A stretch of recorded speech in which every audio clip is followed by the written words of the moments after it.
Olá, sejam bem-vindos mais uma vez ao canal Como Ser Juiz. Hoje nós temos a honra de entrevistar a professora Roberta Cordeiro, juíza de Direito da Vara Criminal aqui de Brasília, do Fórum da Samambaia. Doutora Roberta, seja bem-vinda ao canal. Obrigada pelo convite. Hoje, o canal Como Ser Juiz, nós temos normalmente nesse quadro 3 pilares nas nossas entrevistas. A gente inicia sempre, doutora, mostrando para o nosso público, né, as dificuldades e os desafios que a senhora teve para ser aprovada no concurso para a magistratura. Depois a gente entra no segundo pilar, que é aproximar o nosso público do dia a dia de um magistrado. Certo. É falar sobre a rotina, quantas horas trabalha em média por dia, quantas audiências faz, quantos dias por semana, mostrar que não é tão simples assim a vida do magistrado, que é trabalho duro, é bem corrido. E entramos no terceiro pilar, que é uma dica para o nosso público sobre algum tema que a senhora queira falar, que esteja em voga nas provas da magistratura. Okay. Certo? Doutora Roberta, quais foram os seus desafios na prova da magistratura? Quantos anos, em média, a senhora estudou para passar? Quantas provas a senhora fez? A gente sabe que muitos alunos estudam e desistem, né, por falta de insistência, justamente por achar que não vão conseguir, né, e não entendem que muitos dos magistrados fizeram, muitas das vezes, até dezenas de provas para conseguir passar. Né? E qual foi a estratégia, a técnica que a senhora usou para passar? A senhora estudou mais por doutrina, resolução de questões, mais pela lei seca? A senhora fez cursos preparatórios? Quantos cursos em média? Boa tarde, obrigado pelo convite. Eu vim de São Paulo, então primeiro eu vim de São Paulo, me formei em São Paulo e desde o começo eu quis ser magistrada. Na verdade, eu queria ou ser promotora ou ser magistrada, né? E Deus, pelos desígnios dele, me indicou como magistrada. Eu fiz várias provas na minha vida e na época eu fazia prova para o Ministério Público, para a magistratura, mas eu focava só em São Paulo. Eu estudei numa média de 8 anos, não que todo mundo precisa estudar esse tempo todo. Eu tenho vários colegas da magistratura que estudaram em média 1 ano, mas eu acho que nesse caso é uma exceção. Então eu acho que em média hoje, no mínimo, né, não vou nem dizer em média, mas no mínimo 5 anos de estudo. Eu focava muito, eu estudava demais, graças a Deus eu tinha pai e mãe que podiam me ajudar.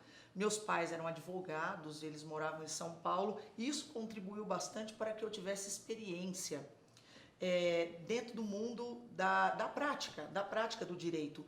Porque na época que eu entrei para a magistratura, isso já vão lá seus 15 anos, exigia-se apenas 1 ano de prática jurídica.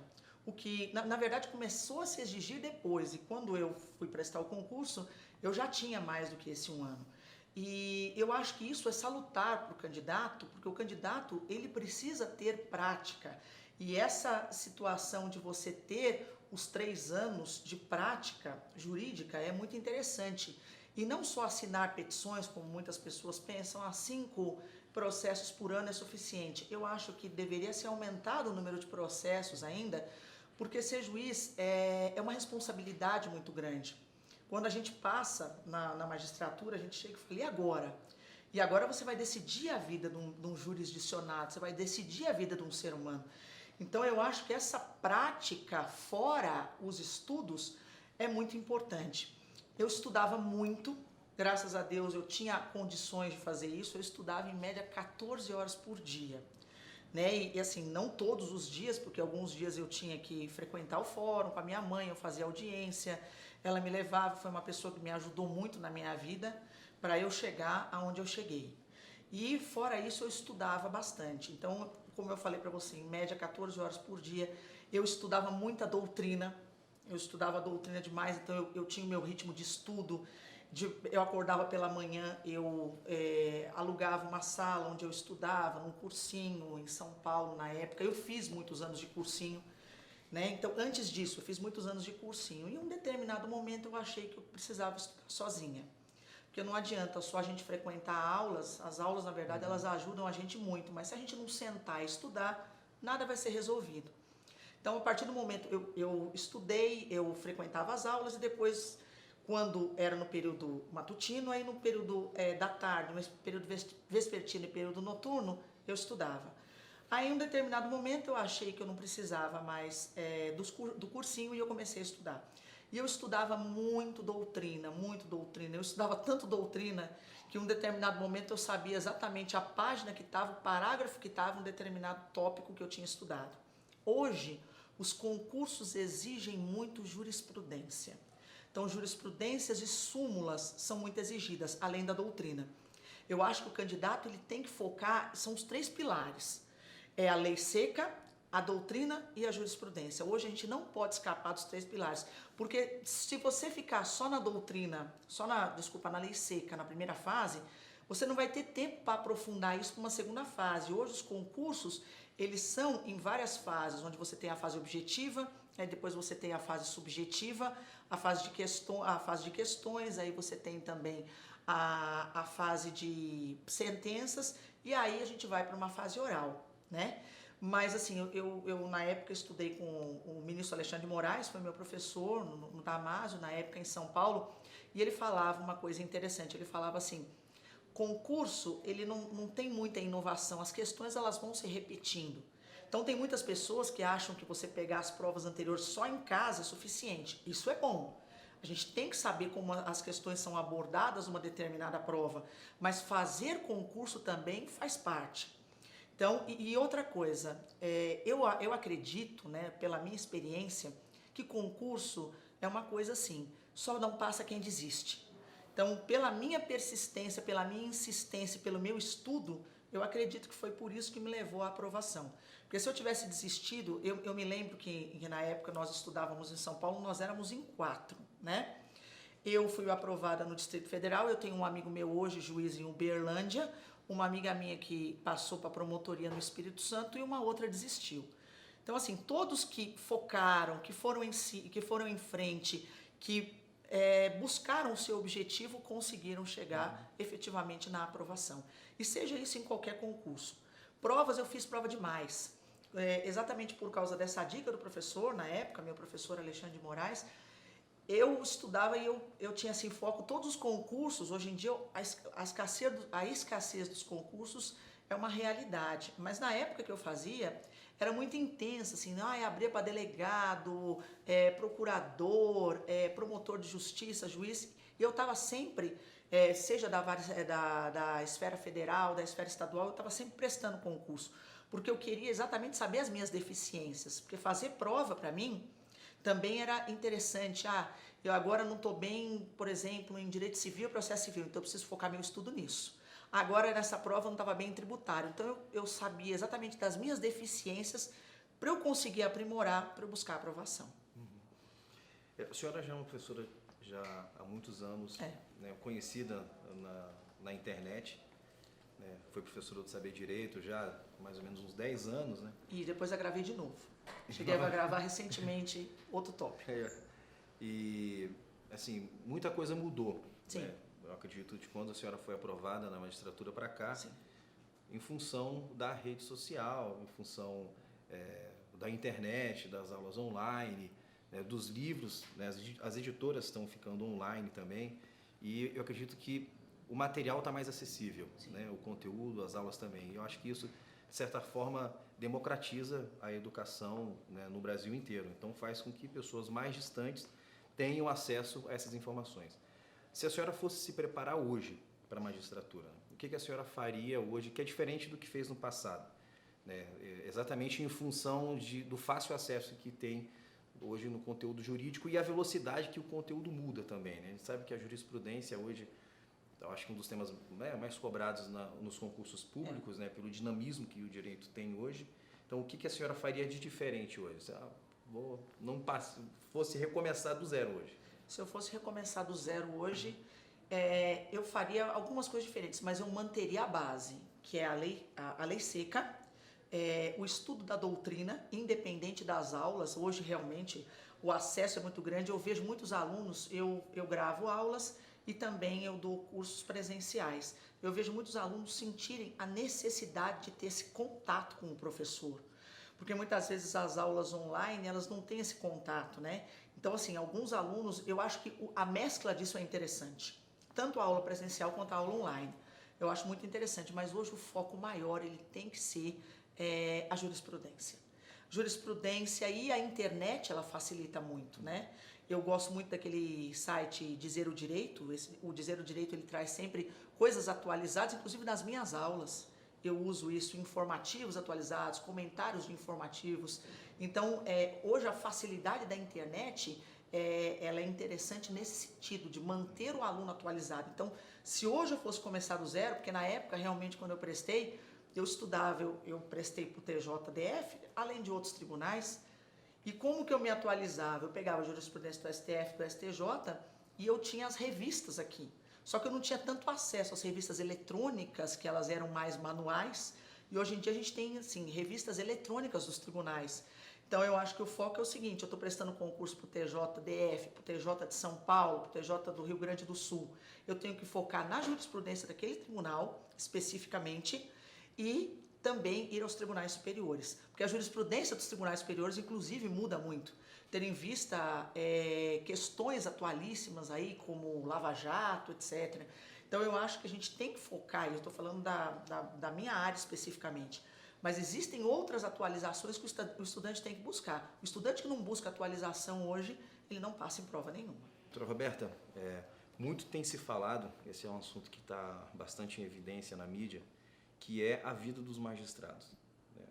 Tem tido muitas críticas, até bem severas, inclusive, até porque o ministro Sérgio Moro, que era magistrado, tomou uma proporção muito grande, então trouxe uma repercussão para a magistratura maior do que era comum, que é a vida do magistrado. Então, tem se falado bastante sobre as regalias da magistratura. O estudante acha, quando ele busca a magistratura, ele acha que vai ter uma vida tranquila, com uma vida social bacana, com bastante dinheiro, com muita facilidade. E realmente é isso. Como que é o dia a dia do magistrado? Assim, em média, quantas horas a senhora trabalha por dia? Números de processos, audiências, quantos dias por semana, o magistrado leva processo para casa para despachar em casa? A senhora também é professora, então acredito que acumule a vida de professora também com a magistratura. Como é que é a sua rotina, o seu dia a dia? A minha rotina é trabalho. Na verdade, eu hoje sou titular. Quando eu entrei, eu era substituta, então assim, a vida era mais difícil. Quando você é substituto, realmente a vida é mais difícil. Você é mandado para várias varas, pelo menos aqui no Distrito Federal. Então você tem que cobrir férias de uma pessoa, cobrir férias de outra pessoa, ou de algum magistrado, outro magistrado. Então a vida, a rotina minha de trabalho, eu acho que era maior do que hoje. Hoje eu organizo as minhas audiências, eu organizo a minha pauta de audiência. Eu faço bastante audiência, minha vara é uma vara criminal. Eu faço em média de 7 a 9 audiências por dia, dependendo do dia. Já fiz mais. Aqui na Samambaia eu acumulava uma outra comarca, que era o Recanto das Emas, até inaugurar o fórum lá. Então, assim, hoje a vara ela é mais tranquila, mas eu tenho em torno, na minha vara, quando eu assumi aqui há 6 anos atrás, eu tinha 3.200 processos, hoje eu tenho em torno de 1.700. Mas isso não é uma realidade do Brasil. Eu fui dar aula numa pós-graduação em Cuiabá, e lá o número de processos por vara é em torno de 9.000. Então, dependendo da comarca, isso varia demais, Até uma aluna minha falou: nossa, meu ideal de vida era trabalhar no Distrito Federal. Porque aqui a gente realmente tem uma situação diferenciada. Quando eu era substituto, eu levava o processo para casa. Hoje, dependendo da necessidade, ainda levo para fazer sentença e tudo mais. Além de ser juíza, como você mencionou, eu dou aula. Então eu centralizo as minhas aulas pela manhã ou pela noite. Às vezes acontece de eu chegar atrasado em alguma aula, que o fórum ele só funciona a partir do meio-dia, mas muitas vezes a gente não tem hora para terminar as audiências. Então, às vezes, calha de eu chegar atrasado em alguma aula, porque às vezes estende a audiência, nós temos que ouvir pessoas, e pessoas, como eu trabalho na vara criminal, muitas vítimas. Então, a gente tem que ter todo um cuidado de ouvir uma pessoa que é vítima de um processo, por exemplo. Leva-se realmente processo para casa, mas eu gosto muito da vida que eu tenho. Então eu acho que se hoje eu fosse escolher para ser outra coisa, não seria. Porque eu me identifico muito, eu acho que eu estou no lugar que eu queria estar e eu acho que isso é muito interessante. A gente chegar num determinado ponto da vida e falar, poxa, eu não faria nada diferente. Tudo que eu fiz até hoje eu faria da mesma forma, né? Então assim, as minhas aulas elas se concentram no período da manhã e no período noturno. Eu dou aulas para graduação, eu gosto muito de formar pessoas, porque eu gosto muito de pegar, eu dou aula para segundo semestre. Então eu gosto muito de pegar o aluno quando ele está entrando na faculdade, exatamente para ele sair uma pessoa formada em Direito que possa falar, eu fui aluno da professora Roberta.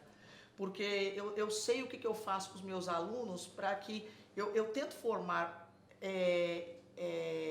pessoas do direito de bem. Ensinando para eles, inclusive, olha, na minha profissão funciona assim, o advogado, a gente tem que respeitar o advogado, tem que respeitar o promotor. Quanto às regalias, isso não é verdade. O juiz ele é um profissional assalariado como qualquer outro, a gente não tem essas regalias, pelo contrário, a gente trabalha bastante, né? Se você for comparativamente um advogado, ele tem um salário maior do que o de juiz, porque o nosso salário é limitado pela lei, por isso que nós buscamos a complementação de renda, mas para mim não é só complementação de renda, para mim é uma satisfação realmente da aula. Eu gosto muito, dou aulas em pós-graduação, estou concluindo meu doutorado agora, e sou mãe também. Então, assim, como eu falei para você, a minha vida é muito conturbada. Então, o meu trabalho efetivamente é de segunda a segunda. Não tem como eu chegar no final de semana e falar assim, não, hoje eu não vou fazer nada, porque sempre vai sobrar um trabalho para dar vara, ou sempre vai sobrar uma prova para corrigir, um trabalho para fazer para os alunos, etc. Então, a minha dedicação é uma dedicação full time. Mas eu gosto muito do que eu faço. Então, assim, da magistratura, como ser uma professora, eu não tenho nada que reclamar da minha vida, graças a Deus. É muita abdicação. Muita abdicação, realmente. Eu acho que quem sente mais são os meus filhos, que são pequenos, né? Mas, graças a Deus, eles entendem a minha profissão, entendem a minha postura e eu tento respeitá-los na medida do que eu posso. Doutora, normalmente a gente encerra as nossas entrevistas sempre tentando levar para o nosso público alguma dica, né, de algum assunto que a senhora se sinta confortável em falar, né, que já seja, não vou nem falar que seja do domínio, porque eu imagino que tenha domínio sobre praticamente todo, né, o ordenamento jurídico, mas um assunto que a senhora acha que está mais em evidência nos concursos da magistratura, né, dentro do direito penal ou do processo penal. Qual dica que a senhora daria para os alunos que provavelmente caia nos próximos concursos? É uma dica assim, meio triste de se dar, mas é uma realidade que está muito em voga e que tem sido pedida muito nos concursos, a violência doméstica. Sim, Lei Maria da Penha, feminicídio, violência doméstica, isso é um assunto que está muito em voga, estou escrevendo até um artigo sobre isso, que eu acho que está cada vez caindo mais em concurso. Não só violência doméstica, mas tem outros assuntos também, a gente poderia dizer sobre delação premiada, lavagem de dinheiro, essas situações de cegueira deliberada, mas a violência doméstica é um assunto que nunca sai de prova. E outra coisa também, que eu tenho várias gravações desse assunto e é um assunto que sempre está presente, a teoria do crime. Teoria do crime, assim, qualquer concurso que você preste, magistratura, Ministério Público, delegado, defensoria, sempre vai ter abordagem sobre teoria do crime. Teoria do crime, a pessoa, assim, ela precisa saber, desde o artigo 1º do Código Penal até o artigo 31, salvo engano, 32 do Código Penal, quando começa a teoria da pena. Sempre a teoria do crime. Mas hoje, se eu fosse dar uma dica, seria a violência doméstica e o feminicídio, que infelizmente ele está acontecendo de forma demasiada e por conta disso tem sido muito exigido nos concursos, tanto da magistratura, Ministério Público, Defensoria, em todos eles. Sempre a gente tem alguma questão com relação a isso. E na minha parte, é teoria do crime. Teoria do crime, né? Inclusive a senhora tem uma aula muito famosa da teoria do crime no Saber Direito, né? Já há mais de 10 anos que essa aula está disponível, milhares de acessos. E qual seria a doutrina que a senhora indicaria para que o nosso público estudasse a teoria do crime?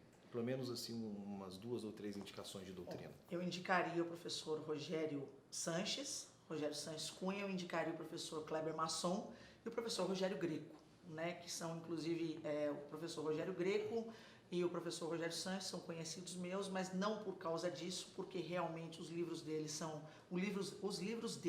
muito bons.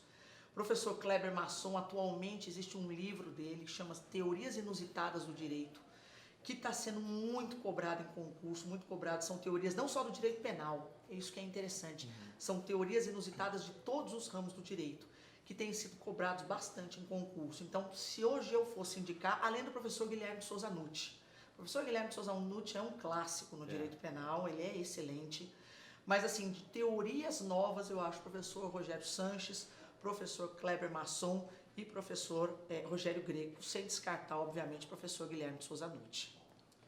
Professora, foi uma satisfação a entrevista com a senhora. Obrigado por receber a nossa equipe aqui no seu gabinete. Imagina, um Espero prazer. que a senhora possa nos conceder a honra de outras entrevistas também, né, principalmente no penal e processo penal.